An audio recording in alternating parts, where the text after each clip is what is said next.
নিসার কথা বলছিলেন, যেখানে নাসা এবং ইসরো একেবারে জয়েন্ট ভেঞ্চার।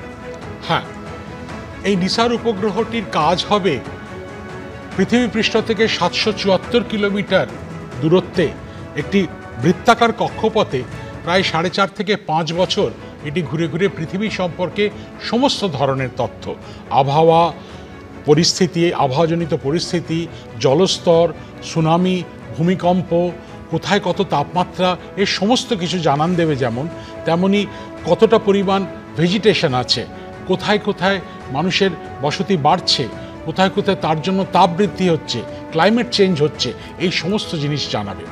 এখন বলে রাখি, এই 12,000 কোটি টাকার উপগ্রহটি নাসা কিন্তু খরচ যোগাচ্ছে 9,800 কোটি টাকা, আর ভারত যোগাচ্ছে 780 কোটি টাকা। এখানেই অনেকের দ্বন্দ্ব লাগবে যে 10 গুণের বেশি টাকা দিচ্ছে নাসা, ভারত কিন্তু দিচ্ছে না।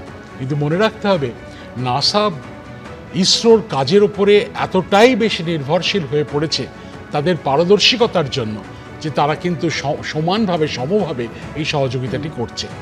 দুটি সিনথেটিক অ্যাপারচার রেডার থাকবে, সবথেকে বড়টি প্রায় 36 ফুট তার ব্যাস।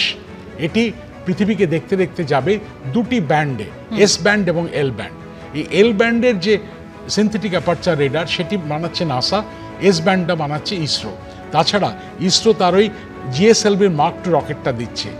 যে উপগ্রহটির বডি সেটা কিন্তু তৈরি করেছে ইসরো, আর যে যাতায়াত কমিউনিকেশন সেটা করেছে নাসা। এখন এই উপগ্রহটা এই মুহূর্তে কিন্তু ব্যাঙ্গালোরে বসে আছে। গত বছর অক্টোবর মাসে আমেরিকা থেকে ব্যাঙ্গালোরে নিয়ে আসা হয়েছিল এবং এবছর মে মাসে এটিকে পাঠানো হবে। একটা যুগান্তকারী পরিবর্তন আসবে পৃথিবী সম্পর্কে যে পর্যবেক্ষণ, সেই পার্টিকুলার ক্ষেত্রে।